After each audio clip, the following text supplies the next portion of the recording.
Hello everyone, welcome to another episode of the Clement Consultancy educational videos. So in today's episode 21, we're going to discuss about the 4 steps to determine the right entry price. This is especially important if you are planning to buy your next condominium. So without further ado, let's dive deep in. Okay, so over here we're going to cover the 4 important considerations when entering a property, and also how to spot below market price properties as well. Okay, so the golden question that comes to everyone's mind, should I buy a property in today's market? And is it buying high in today's market, is it logical as well? Alright, so as usual, I'm going to throw in a case study. So double bay residences, this is a 2-bedroom, 936 square feet in District 18. So client bought this $1 million from the resale market at 1068 PSF. Okay, take note of the 1068 PSF. $1 million from the resale market, a 2-bedroom in double bay residences. So as usual, I'm going to summarize what are the 4 steps, the important consideration when to determine the right entry price when you are buying a resale condominium. Basically, number 1, you need to know which stage are you in now. This was explained in episode 14, the 3 stages of property ownership. Alright, so you need to know, are you in the initial stage, growth stage, or the yield stage? Number 2, what is the objective of your purchase? Okay, are you keeping this for capital gain? You are doing this for rental returns? You want to pass on as a legacy for the next generation? Do you want to wait for en bloc? These are some of the objectives of your purchase as well. Number 3, okay, is this a new launch? When you are buying a new launch, are you looking at capital gain? Or are you looking, because you buy a new launch, because you want a newer property with a longer lease in mind? And of course, the number 4 step, when buying a resale property, do you need this for immediate stay? Do you want a stable pricing when you buy a resale property? Do you want good size? And of course, do you want to buy a resale property that is near your children's school? Alright, to get them into registration for primary 1, especially for parents who are looking for the phase 1 so-called priority to enter into a good primary school that you desire. Okay, so let's look at the performance of double bay residences. Okay, from January 2010 up to January 2022. Okay, this 12 years period. Okay, we know that this condominium actually TOP around January 2012. You see that the price actually inched out by a certain margin by at least a 250 PSF to 300 PSF. Okay, subsequently, this condominium stays stagnated and hover around the transacted price of around $1,200 PSF.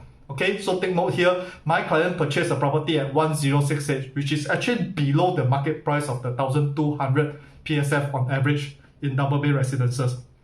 Okay, so let's look at double bay residences. What was being transacted over there? Okay, there are a few references. In the month of August, right, there are 2 units of 936 square feet 2-bedroom unit selling above $1 million, which means that their PSF is like 1153 and 1152 respectively. Okay, so this is one way when I actually serve this client to purchase a property, right, we know what is the performance and what was being transacted in the condominium itself. And then again, we actually negotiate in the best interest of our client, so that today my client actually got herself a property of a similar size, but that is on the lower PSF as well. This is what we usually call below market price value properties. Okay, so my client bought like 1068 PSF, exactly $1 million, which is around $80,000 below the last done. And this $80,000 is actually very good money for you, because you are actually 80,000 ahead of your surrounding neighbors. And this 80,000, right, you can actually keep this and use it for your renovation or etc. Alright, yeah. So let's look at the performance. My client actually buy this to hold it for rental. We also know that the rental over there is around like 3,008, 4,002, 3,008, there about. Yeah, so client purchased this in the hope of renting this out in the future as well. So let's look at the figures in more detail. So based on the monthly interest rate of 3%, because today interest rate has actually gone up, so the monthly interest payment, the monthly installment my client has to pay is around approximately 3,162.